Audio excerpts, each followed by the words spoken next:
Welcome to Good Faith Reads. I'm your host, Cliff Vaughn at Good Faith Media. Good Faith Reads is a short podcast in which we focus on one of our book authors at Good Faith Media. We've published a considerable library of titles, and we invite you to check them out at goodfaithmedia.org/shop. Today's guest is Reverend Cawthon-Freels, author of A Queer Gospel, Jesus' Life Through Rainbow Eyes. She's joining us remotely from Williamsburg, Virginia. Callie, welcome to the podcast. Thank you for having me, Cliff. It's good to be here. It's good to see you. You are one of my colleagues at Good Faith Media, and I'm just proud of the work that you've done, the book that GFM has published. The book is such an eye-opening read for me. It's just given me some new perspectives on some old stories, and I could go on and on, but one is on page 50 when you talk about Jesus in the desert and the desert temptations. And you talk about how one of the temptations was Jesus trying to change reality in order to survive. And you liken that temptation, if you will, for many queer people who are trying to change reality to survive. And I wonder, that kind of connection of changing reality in order to survive and Jesus in the desert and the temptations, was this something a connection that you made while working actively on this book, or has this been rattling around in Cali for years? Yeah, no, that's a great question. And so specifically talking about the temptation where Jesus is tempted to turn turn the stone into bread, so he doesn't starve in the desert. And so I liken that to the experience of queer people just trying to change who they are in order to be better or more hospitably received by their family or colleagues or whomever in their life it is dangerous for them to be around if those people knew that they're queer. Um, and that's a hard thing to wrestle with because you want those people to accept you for who you are. Um, but also at the end of the day, a stone's still a stone. A queer person's still queer. Um, and so from that perspective, just thinking through like the reality, I think on some level that's been rattling around in my brain for a while. But I actually launched my Substack Queer Faith in January 2024 with the intent of playing around with some of these ideas because the idea for a queer gospel had been kind of floating around in the back of my mind for a while, and I had spent a couple of years just doing reading on queer theology, biblical scholarship from a queer perspective, LGBTQ people's stories and memoirs and studies. Like I was reading so much material just to try and get my head around what a book like this might look like.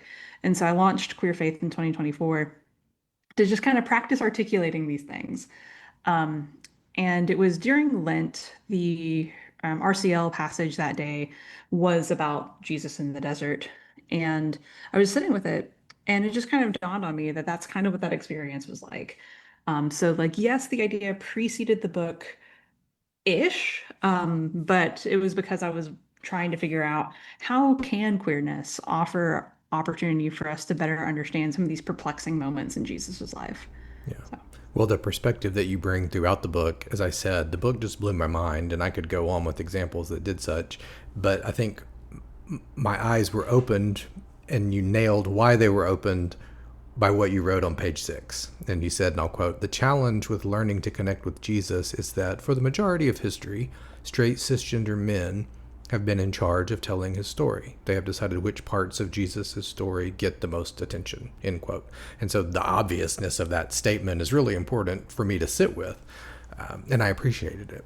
And so a couple of pages later, you really get to, you rip the bandage off, as you say. You say, as opposed to tiptoeing around the subject, let's just rip the Band-Aid off, or the bandage off. Jesus is queer.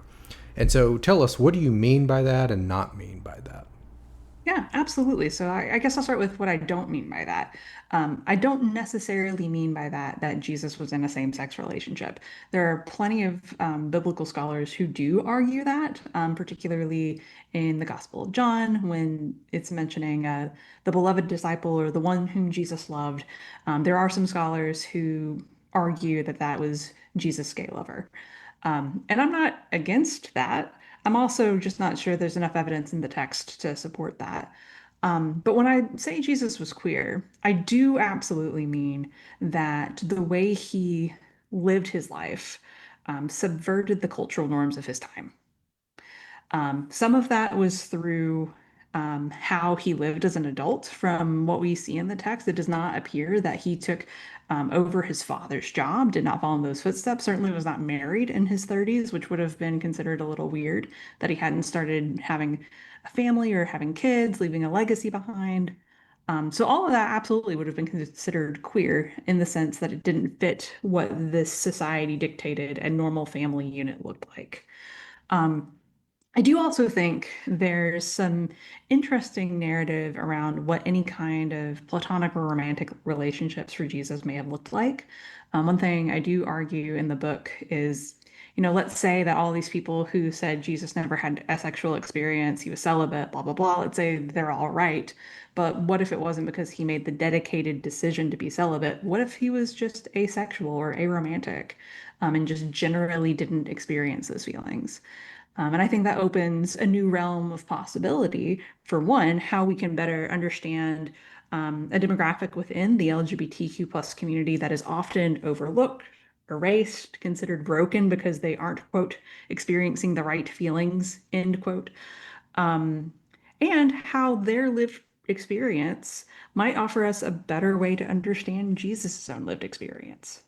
Right. So I do think part of the queerness I talk about is a little bit about Jesus's identity, but it's also just about how he lived his life, if that makes sense. Yeah, absolutely. Yeah. And I really encourage our listeners to pick up a copy of the book because I think you will find it similarly engaging just as a read. In fact, you make the point in the book that it is well researched. You spend a lot of time ferreting out all kinds of angles which come through, but it's written in an accessible way that I think most people can really enjoy, appreciate, and engage with.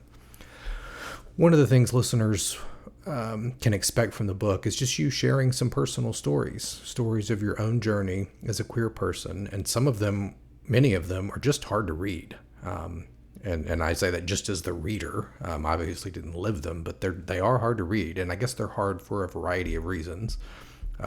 Some being the rejection that you experienced, sometimes the attack that you have experienced just for existing.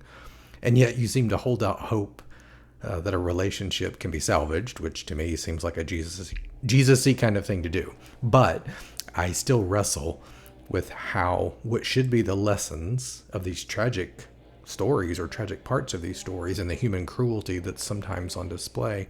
I still wrestle with how those lessons just can't seem to trump a rigid biblical interpretation. And so I'm left just trying to make sense of your experience, just to take one person's, lived experience. Can you help us make sense of some of this?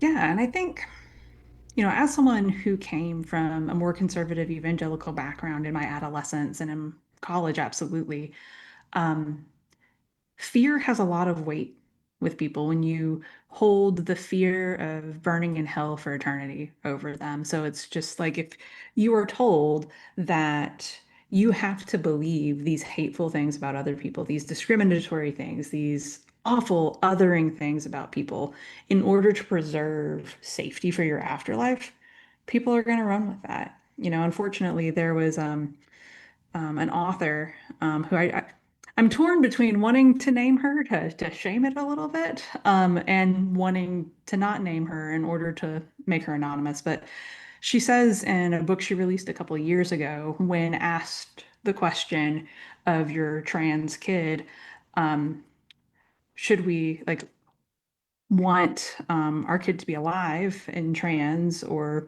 you know, unalived, as they say online.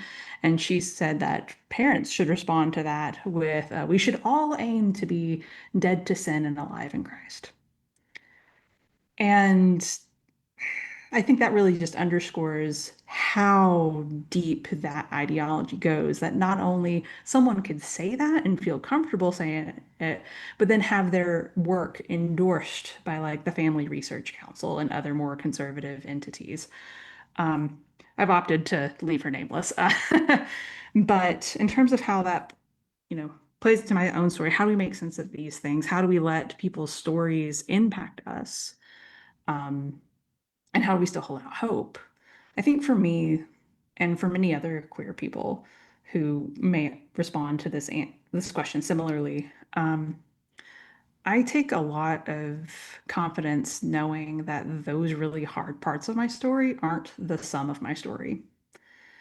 Um, I also just don't have it in my disposition to give up on people, which, maybe that's something I need to work on more in therapy. But I have to hold out hope that there's always the possibility for someone to finally learn to do better. To me, redemption is one of the most beautiful components of the Christian faith. I think that that is one of the most unique things of the Christian faith. Just that promise that there is always an invitation to learn and to do better. And it's up to that person whether or not they take the invitation. So I just have to hope that as we share stories and as more people learn, more people will be nudged towards taking that invitation. Yeah. So What a I don't know if I answered your question adequately, yeah. but that's where my head's at. Yeah, you are an encouragement in that regard, and in many regards, and thank you.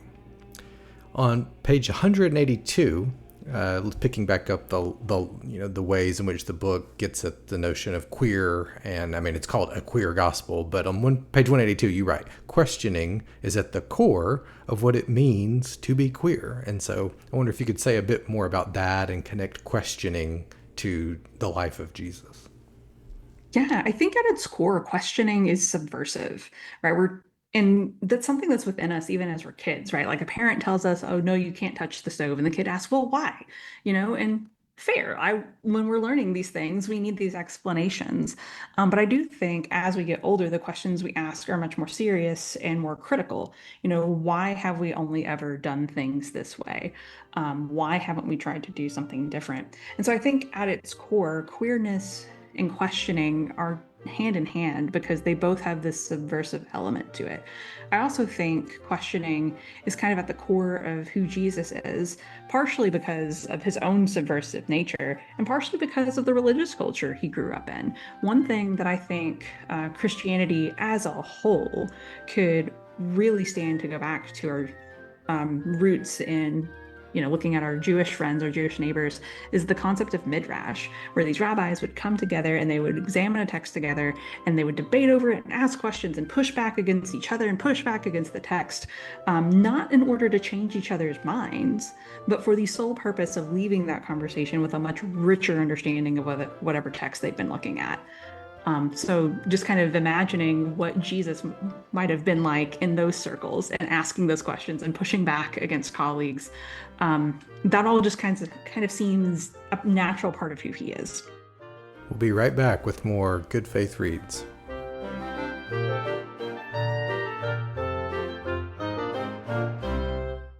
I'm Mitch Randall, CEO of Good Faith Media. We're a nonprofit dedicated to inclusion for all, freedom for all, and justice for all. And we invite you to support us in this work by becoming a Good Faith Advocate. Everyone who donates $50 or more per year becomes a Good Faith Advocate. You'll get our free quarterly magazine, discounts at our bookstore, access to other exclusive content, and much more. You'll also be supporting media content and journalism that makes a difference.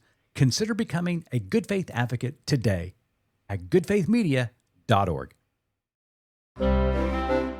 Welcome back to Good Faith Reads. Today we're joined remotely by Reverend Callie Cawthon-Freels, author of A Queer Gospel, Jesus' Life Through Rainbow Eyes. I'm Cliff Vaughn of Good Faith Media.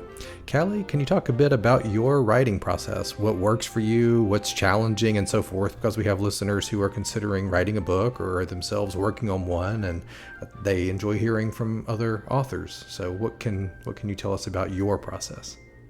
Yeah, no, I think for me, I also spent time working as a tutor for about 13 years. I worked with students getting ready for college admissions tests, but I also tutored writing. And so I really found myself having to take my own advice, which I hadn't done before. I should have done it with the first book, and the first book may have gone a little bit more easily.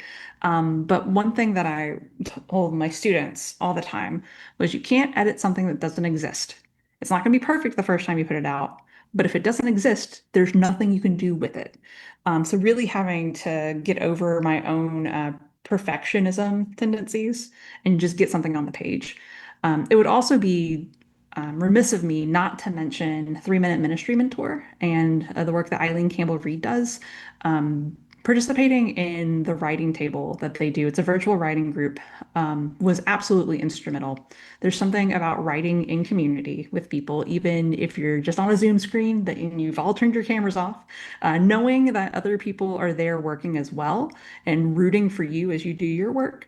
I like to call that positive peer pressure.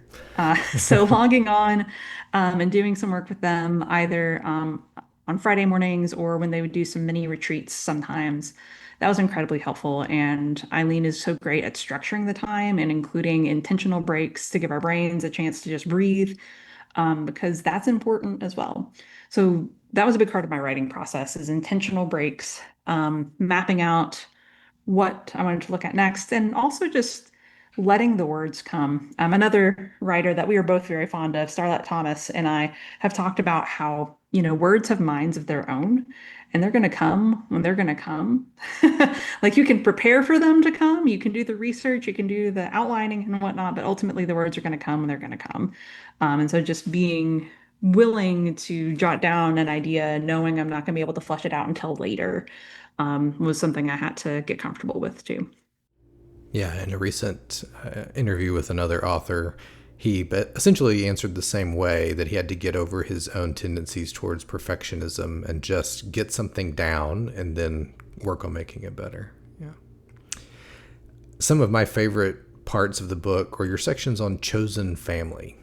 And you write, when Jesus left home and began his ministry endeavors, he too surrounded himself with a chosen family.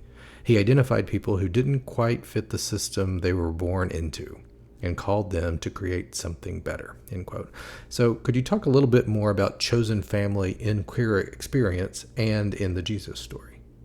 Yeah, absolutely. And it's worth noting that, queer people didn't invent the concept of chosen family. Like civilizations around the world have been doing this for eons, right? But I think particularly in a queer experience, where your chosen family comes from is kind of surprising. It's not necessarily always like your third cousin or, someone who's still kind of connected to your biological family. Oftentimes it's friends that you make in just various seasons of your life. And that has been such a blessing for me. I've met a lot of my folks like in college or in classes or things of that nature. And it's so, hmm, like sorry, whenever I think about my chosen family, I get a little caught up, a little.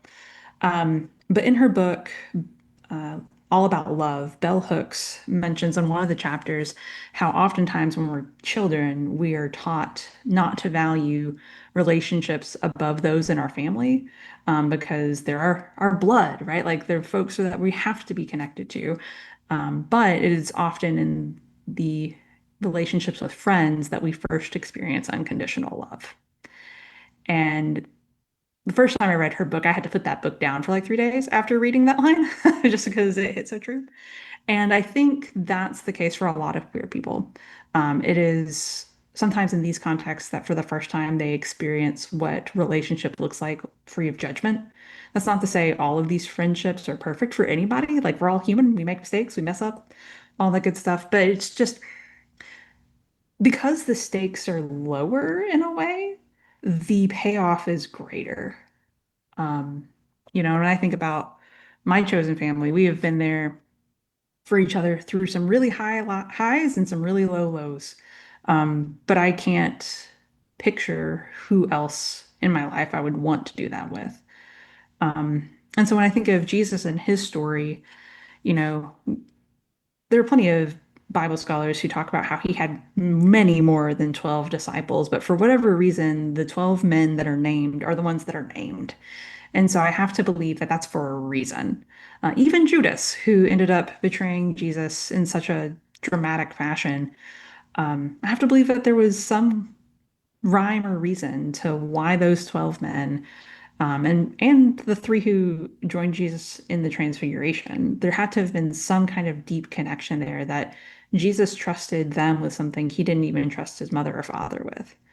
Um, and so that to me, I think speaks to the importance that those relationships had in Jesus' life. Yeah, I loved the sections because you do pick up on some texts where Jesus has this exchange with his flesh and blood family, and then he turns around and has an exchange with the disciples, and again is just one more example of just reading these texts in a new way for me that I just couldn't get enough of.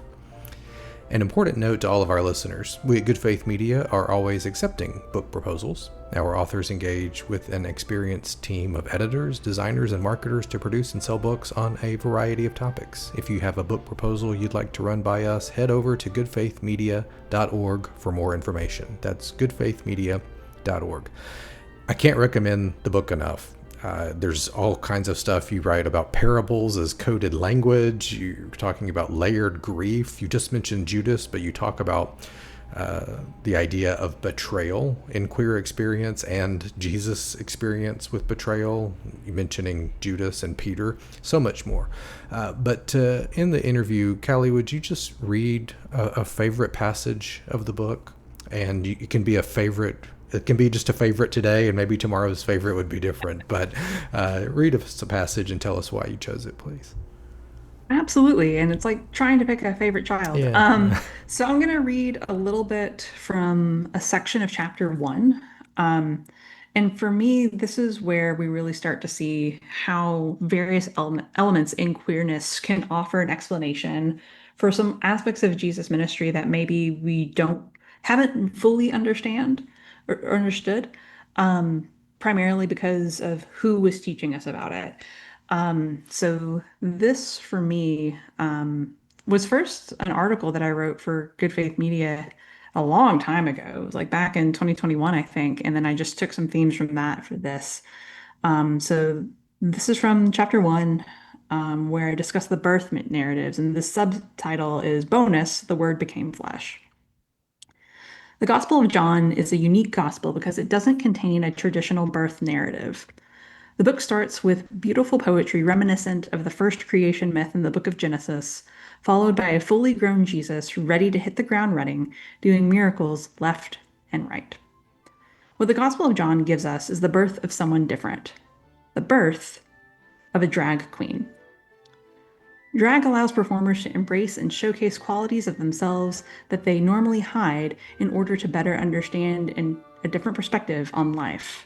How is that different from what God did in inhabiting the earth as Jesus Christ, an embellishment of what humanity is that shows us what humanity could be? That is an example of writing that I think will resonate with so many people. So I encourage all of our listeners to pick up a copy of A Queer Gospel, Jesus' Life Through Rainbow Eyes. Its author, Reverend Callie Cawthon-Freels. She's been our guest today on Good Faith Reads. That book, along with many other titles, is available at goodfaithmedia.org/shop. Callie, it's been lovely to see you today. Thanks for having me, Cliff.